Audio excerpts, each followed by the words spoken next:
بسم اللہ الرحمن الرحیم، السلام علیکم، باخبر سویرا میں خوش آمدید. Good morning to you all. میں صدف عبدالجبار، میرے ساتھ ہے سائم خان. کیسے ہیں آپ لوگ؟ کیا حال چال ہیں؟ یہ میں اس لیے پوچھ رہی ہوں کیونکہ موسم بڑے تیور اپنے تیزی سے بدل رہا ہے. جیسے ہی 1 جون آیا، بچوں کی چھٹیاں ختم ہوئی، موسم نے بتایا کہ اصل سردی تو ہم ہیں، اب ہم آ گئے ہیں. اب بچے کیا کریں اس ٹٹرتے موسم میں؟ اب وہ اسکول جا رہے ہیں.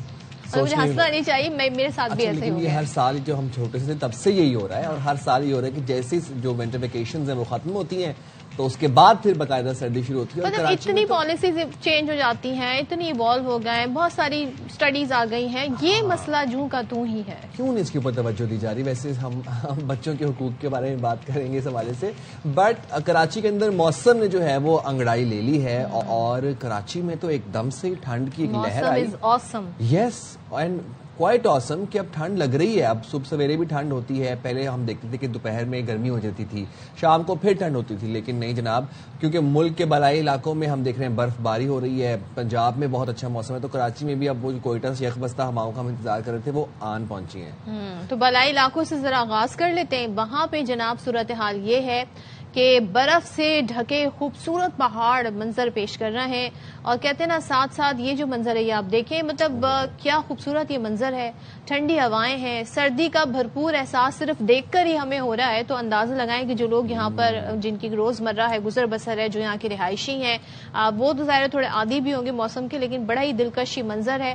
ساتھ ہی جی ہم مانسیرا کے بھی کچھ مناظر آپ کو دکھا دیتے ہیں. مانسیرا میں برف باری نے شوگرا، ناران، کاغان، جو کہ آلریڈی بہت خوبصورت علاقے ہیں، ہر سیزن میں ان کی خوبصورتی الگ ہوتی ہے. یہاں پر بھی برف ہی برف ہمیں دکھائی دے رہی ہے. ابھی بھی چھٹیاں ختم نہیں ہوئی ہیں ان بچوں کی. یہ وہ بچے ہیں جو لانگ ویکینڈ کے بعد جائیں گے نا جناب، تھرسڈے کو آ گئے پنجاب میں 12 جن تک. کیا بات ہے. اب ایبٹ آباد کے سیاحتی مقامات کی اگر ہم بات کریں تو وہاں پر آسمان سے گری برف نے سب کچھ سفید کر دیا. گلیات میں 10 انچ تک برف باری ہے، اور آپ یہ دیکھیں کہ چھانگلہ گلی میں 1 فٹ برف پڑ چکی ہے. ملکہ کوثر مری کی ہم بات کریں تو موسم سرما کی پہلی برف باری سے مناظر دل فریب ہو گئے. ملک بھر سے ہم دیکھ رہے ہیں کہ سیاح بڑی تعداد میں دلکش نظارے دیکھنے کے لیے جا رہے ہیں، بالائی علاقوں کا رخ کر رہے ہیں. اپر دیر اور پاڑا چنار میں بھی ہر سو سفیدی چھائی ہوئی ہے. یہ مناظر دیکھ کے لگتا نہیں ہے کہ پاکستان کے مناظر سکتے میں کوئی نیٹ فلکس سیریز چل رہی ہے اور اس کا کوئی سین ہے، بٹ نہیں، یہ پاکستان کے بالائی علاقے ہیں. خوبصورت دلکش مناظر ہیں ہمارے ناردرن ایریاز کے. سفیدی چھائی ہوئی ہے ہر سو، موسم شدید سرد ہے. اچھا، ایسے میں جو ٹریول کر رہے ہیں لوگ، جو سیاحتی پرپز کے لیے ٹریول کر رہے ہیں، ان کو بڑے پریکاشنری میئرز اپنانے کی ضرورت ہے. آپ لوگ اپنے ٹائرز کے لیے چینز رکھیں، سالٹ بیگز رکھیں. اس کے بعد پھر فاگ لائٹس کا استعمال بہت ضروری ہے، کیونکہ اگر آپ پنجاب والی سائڈ سے نکلتے ہیں، نارتھ جاتے ہیں، تو پنجاب میں تو شدید دھند ہے، زیرو ویزیبلٹی ہے. بالکل، اور آپ کے پاس سارے ایمرجنسی نمبرز بھی ہونے چاہیے، اور ان ٹچ رہیں آپ. کہتے ہیں نا جو بھی متعلقہ ادارے ان سے جو انہوں نے روٹ کا تعین کیا ہوا ہے انہی پر ٹریول کریں، جو انہوں نے کہتے ہیں نا رولز بنائے ہوئے اسی کو فالو کریں. اچھا جی، ذرا آپ کو پھر ہم وادی کالام کے بارے میں بھی تھوڑا بتا دیں، اور کہ وہاں پر بھی حالیہ برف باری کے بعد موسم جو ہے کافی زیادہ سرد ہو گیا ہے، اور وادی حسین منظر پیش کر رہی ہے. اس کو دیکھنے کے لیے اب جن کی چھٹیاں ہیں، ظاہر ہے جو پنجاب سے خاص طور پہ مختلف حصوں سے سیاح بڑی تعداد میں آ گئے ہیں، اور لوکلز بھی ہیں، فارنرز بھی ہیں، تو یہاں تو بھائی زبردستی منظر ہے. ذرا شہزاد عالم کی رپورٹ دیکھتے ہیں اور جانتے ہیں کہ لوگ کیسے انجوائے کر رہے ہیں.